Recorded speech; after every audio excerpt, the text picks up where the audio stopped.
E aí, gente, vocês estão felizes? Eu estou muito feliz. Nós estamos aqui para a nossa segunda aula e hoje nós vamos falar sobre arrependimento. Então, nós estamos nos princípios elementares. Na aula passada, a gente falou sobre o fundamento e a importância de avançar para um lugar de maturidade. E dentro dos fundamentos existem 6 doutrinas. Então, nós estamos na nossa primeira doutrina, que é arrependimento. Então, quando a gente vai estudar uma palavra, é muito interessante que a gente foque no que ela significa em primeira instância. Então, a gente precisa entender aqui o que significa no Antigo Testamento e o que significa no Novo Testamento. Qual é a definição de arrependimento? E no Antigo Testamento, a definição é virar-se e ir numa direção oposta.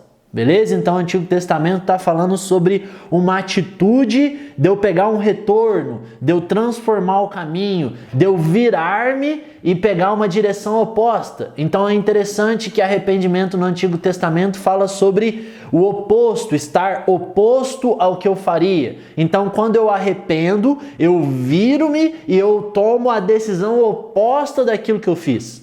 Certo? E aí eu queria ler um texto, tá? No Antigo Testamento, que traz essa ideia. Êxodo 13:17 diz assim: depois de o faraó ter deixado o povo partir, Deus não os guiou pela estrada principal que atravessava a terra deles, por causa de sua proximidade. Deus pensou que, ao ver a guerra, o povo poderia mudar de ideia e voltar ao Egito. Então essa palavra mudar de ideia aqui no original é tomar um retorno, virar-se, voltar-se, beleza? Então, a primeira definição é virar-se. Então, quando eu arrependo, eu preciso tomar um destino oposto, eu preciso virar-me. Agora, no Novo Testamento, quando nós falamos sobre arrependimento, vão aparecer a palavra metanoia e também vai aparecer a palavra metafur, que significa metamorfose. Então, beleza. Se em primeira instância arrependimento significa mudar de caminho, eu e você precisamos mudar o caminho. Em segunda instância, essa mudança de caminho ocorre porque houve uma metanoia, houve uma renovação de mente, houve uma mudança de forma de pensamento. Beleza? Então, metanoia, renovação de mente. Metamorfose, mudança de forma. Então, na minha mente, eu mudei o que eu pensava, então a forma com que eu ajo se transformou e isso resultou-se numa mudança de rota. Beleza? Então, arrependimento é isso. E é óbvio que o arrependimento ele acontece pela metanoia. E a metanoia é a minha renovação de mente, que está escrito em Romanos 12. E a renovação de mente, ela muda o meu comportamento. E o meu comportamento, então, define que caminho que eu vou. Só que toda essa obra de metanoia ocorre em mim através do Espírito Santo e do poder da palavra. Então, a palavra me confronta, me mostra o verdadeiro caminho, o padrão dos céus, o padrão do reino, o padrão do coração do Pai e o Espírito Santo faz com que essa verdade mude, transforme, troque as minhas ideias e perspectivas sobre o mundo. Então, eu dou um fruto de arrependimento. Eu passo a agir diferente. E eu não ajo diferente pelo fato de alguém ter mandado, de uma lei ter sido decretada. Mas eu ajo diferente porque aqui dentro mudou. Esse é o poder da palavra e do Espírito Santo dentro de nós, mudando a forma com que eu enxergo e com que eu raciocino a respeito das coisas. E é muito interessante que essa palavra metanoia lá em Romanos 12, ela vai aparecer em Mateus 17. Só que lá vai ser no Monte da Transfiguração. Uau, vamos lá alguém, o que é isso? Quando Jesus subiu ao monte e foi transfigurado, o que aconteceu? O corpo dele foi glorificado, ele se transformou, ele passou de um estado e para outro estado. A metamorfose a gente também conhece da transformação do lagarto em uma borboleta. Então eu e você estamos num grande casulo, que é a igreja, e é a palavra de Deus, e é o Espírito Santo nos transformando de glória em glória. E nesse processo a nossa mente vai renovando, a ponto da nossa forma de lagarto se transformar e a gente agir como uma borboleta. se eu posso usar esse exemplo. Então, nada mais é do que a renovação de mente mudar o meu estado caído num estado glorioso. Então, se eu mentia, eu não minto mais, porque houve uma transformação, renovou-se a minha mente e eu mudei a minha forma de agir. E isso foi oposto. Aquele que falava mentira agora diz a verdade. Isso é oposto, é o fruto do meu arrependimento. Então, nós precisamos passar por esses processos de transformação de glória em glória, para termos, vamos dizer, uma alma glorificada, uma alma transformada, porque o corpo será transformado no último dia, quando nós vermos Jesus como de fato Ele é. Só que aí o nosso interior, a nossa mentalidade é a mentalidade de Cristo que está transformando a gente. E eu queria ler com vocês Lucas 5, versículo 32. Lucas, capítulo 5, versículo 32. Diz assim: não vim chamar os justos, mas os pecadores para abandonarem o pecado e voltarem para Deus. Uau! Então aqui é uma questão de abandono das velhas práticas e voltar-me a Deus. Então arrependimento é eu abandonar o que eu fazia, voltar-me para Deus numa virada 360 ao contrário, oposto ao que eu fazia, voltar-me para Deus. Por quê? Porque o Espírito Santo e a palavra estão renovando a minha mente, e cada vez que a minha mente é renovada, eu sou transformado, a minha forma é mudada e eu sigo o padrão dos céus agora. Beleza? Segunda coisa que a gente precisa falar sobre arrependimento é a confissão. Por quê? Porque existe uma diferença entre confissão e remorso. Existe a dor e a tristeza que não produz nada, porque é apenas um remorso, que é você se sentir culpado de uma ação que você não deveria ter tomado. E existe a confissão perante Deus, que te traz paz, que te liberta e que te mostra um novo caminho, uma nova decisão, numa próxima você escolher da maneira correta. E por que é importante essa confissão? Porque o pecado ele é um peso, a culpa é um peso. O acusador, ele bomba a nossa mente de sentimentos de tristeza que daqui uma semana, 20 dias eu vou lá e faço de novo e fico nesse looping, repetindo os meus atos caídos e vivo uma vida fracassada. Ou então eu confesso ao Senhor e a tristeza produz vida dentro de mim e eu agora ajo de uma maneira diferente por ter uma ideia diferente. Tá bom? Desculpa a minha redundância, mas que é para isso ficar bem frisado na gente, porque como eu disse, esse é a base, é o fundamento. A gente precisa entender de cor e salteado o arrependimento, e mais do que praticar o arrependimento, eu creio que não existe saber arrependimento e não viver arrependimento. Arrependimento é 100% prático, beleza? Eu me arrependo de fato. Então vamos lá, Salmos capítulo 32, do versículo 3 ao 5 que nós vamos ler. Quando me calei, meus ossos envelheceram, por causa do meu gemido durante todo o dia.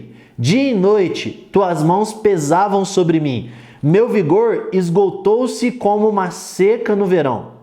Quando confessei meu pecado a ti, quando parei de esconder minha culpa e disse, confessarei minhas ofensas a Deus, então tu perdoaste a culpa do meu pecado. Meu Deus, cara. Então, todo esse transtorno, ele só foi embora da vida de Davi quando ele confessou ao Senhor o pecado, quando ele confessou a culpa. Então, em primeira instância, eu me deparo com uma situação, eu tomo a decisão errada, e aí agora eu vou passar por um processo de arrependimento. E aí o Espírito Santo vai começar a boa obra em mim, que é mostrando para mim o que é certo e o que é errado. Então, a partir do momento que eu entendo que essa decisão minha foi errada, houve uma renovação de mente. E aí agora, a partir dessa renovação de mente, eu quero caminhar para a minha mudança de forma e virar-me totalmente para Deus. Só que essa mudança de forma e retornar a Deus passa por uma palavrinha chamada confissão. E se você não confessar rápido, seu coração vai endurecer, cara. Então, apesar de você ter ouvido a mensagem, mas ter procrastinado, isso endurece o seu coração. Muitas das vezes nós estamos desejosos em nos arrepender, mas nós procrastinamos e isso faz com que o nosso coração fique à deriva, se aterre e não faça mais sentido aquilo. E nesse meio tempo existe o que nós chamamos de batalha espiritual, sem misticismo, aonde o nosso inimigo ele bombardeia a nossa mente com lanças inflamadas nos acusando. Por quê? Porque é no passo da confissão, depois de ter recebido o encorajamento do Espírito Santo, que você é livre da sua culpa e agora você muda a sua forma e toma outro tipo de decisão na sua vida. E lembre-se, quando você confessa a Deus, você é perdoado, porque Deus é rico em misericórdia. Deus ama salvar o seu povo. Então, quando eu confesso ao Senhor, eu recebo perdão. E a consequência do perdão, a evidência de ser perdoado, é fruto de arrependimento. Amém? Agora vamos lá em 2 Coríntios capítulo 7. 2 Coríntios capítulo 7, do versículo 8 a 11, diz assim: Se minha carta lhes causou algum desconforto, não nutro nenhum arrependimento, ainda que eu tenha lamentado antes. Percebo que a carta os entristeceu por um curto período. Agora me regozijo não apenas pelo sofrimento infligido, mas pelo fato de a dor lhes ter trazido de volta para Deus. Uau! Porque vocês a suportaram da forma que agrada a Deus, de modo que vocês não foram feridos por nós. Suportar a dor do jeito que agrada a Deus produz o abandono do pecado e a volta para Deus, que conduz à salvação. Não há remorso nisso, mas suportar a dor da forma do mundo produz apenas morte. Olhem apenas para o produto da forma pela qual lidaram com a dor. Que diligência, que disposição para recomeçar. O que eu estou querendo dizer aqui com esse texto? Primeiro, nós precisamos ter uma disposição para recomeçar. Esteja disposto a recomeçar. Volte sempre ao Senhor. Seja diligente, seja impetuoso, tenha empenho em mudar quem você é pelo poder do Espírito. Eu não estou falando de uma força humana, mas eu estou falando de uma obediência rápida e prática à palavra e ao Espírito Santo. Eu estou falando sobre submeter à vontade de Deus. Então, que nós sejamos diligentes e empenhados em confessar a Deus, abandonar o pecado. E, como é dito no texto, essa dor, essa tristeza, ela produz em nós uma volta para Deus. Ela produz um abandono do pecado. Então, a grande diferença é: remorso é uma tristeza que não produz nada. A tristeza gerada pelo arrependimento, ela é vida. Por quê? Porque ela me volta para Deus, porque ela faz com que eu abandone o pecado. Beleza? Então, até aqui eu quero que você grave sobre arrependimento é abandonar o pecado, porque a minha mente foi renovada e agora eu tomo um outro caminho. Beleza? E através da confissão e da dor, isso é produzido dentro de mim. Vamos para o próximo. Eu queria falar uma frase para vocês que é o seguinte: ou eu creio ou eu pereço. Ou eu arrependo ou eu peco. Qual é o tipo de vida que você quer para você? Qual é o estilo de vida que você deseja viver como um cristão? Continuar perecendo ou crer? Você quer arrepender ou pecar? Por que eu estou dizendo isso? O evangelho não é somente creia, mas é arrependa-se e creia. Faz sentido? Porque muitas das vezes nós professamos e dizemos que nós cremos, mas essa nossa fé ela não está carregada de arrependimento. Então preste atenção, quando eu digo que eu creio, eu digo que eu morro para mim mesmo, eu digo que eu sigo a Cristo, eu digo que eu vou mudar-me completamente. Então a evidência de que eu creio em Cristo é eu me arrepender. Agora, se eu não creio, eu pereço, e se eu pereço, eu peco, e se eu peco, eu morro. Beleza? Porque o salário do pecado é a morte. Então, perecer, não crer, pecar, resulta-se em morte. Agora, crer está totalmente ligado a arrepender. Então, o evangelho ele não divide essas duas. Vocês perceberam que na primeira aula elas estão unidas como soterologia, fé e arrependimento? Então, o evangelho é creia e arrependa-se. Ok? Vamos lá no texto de Marcos, capítulo 1, a partir do versículo 14. Depois da prisão de João, Jesus foi para a Galiléia proclamando as boas novas de Deus. O tempo chegou, o reino de Deus está perto. Abandonem seus pecados, voltem-se para Deus e creiam nas boas novas. Uau! Então Jesus começa a ministrar o evangelho, ele começa a trazer a boa notícia, ele começa a ministrar aos homens a salvação de Deus. E aí ele vai falar: abandone o pecado, volte-se para Deus e creia na minha mensagem. Ok? Então, ser cristão consiste em primeira instância, como alicerce, como base de toda a nossa história, de todo o nosso edifício espiritual. Arrependa-se, abandone o pecado, volte-se para Deus e creia na mensagem. Então, que eu e você venhamos assumir um estilo de vida de confissão ao Senhor, de não procrastinação para que o nosso coração não endureça, de rendição e submissão à vontade do Espírito Santo, de permitir que a palavra de Deus molde o nosso pensar, para que a gente tome a forma dos céus e então a gente tome o outro caminho, um caminho oposto, que a gente venha virar-se. E aí lá em Romanos 12 também vai falar que vive na contramão do mundo, mas que é um sacrifício vivo. Por quê? Porque eu estou negando a mim mesmo e seguindo a Cristo. E que a nossa fé venha a ser carregada de frutos de arrependimento. Porque afinal de contas, não é uma simples condição para merecer o coração de Deus. Mas o arrependimento é não morrer mais. Porque o pecado ele é sujo, o pecado ele é ruim, o pecado ele é destrutivo. Então o arrependimento me livra dessa sujeira e me faz andar na luz, me faz andar em vida, me faz andar de acordo com a vontade de Deus, que é boa, perfeita e agradável. Beleza?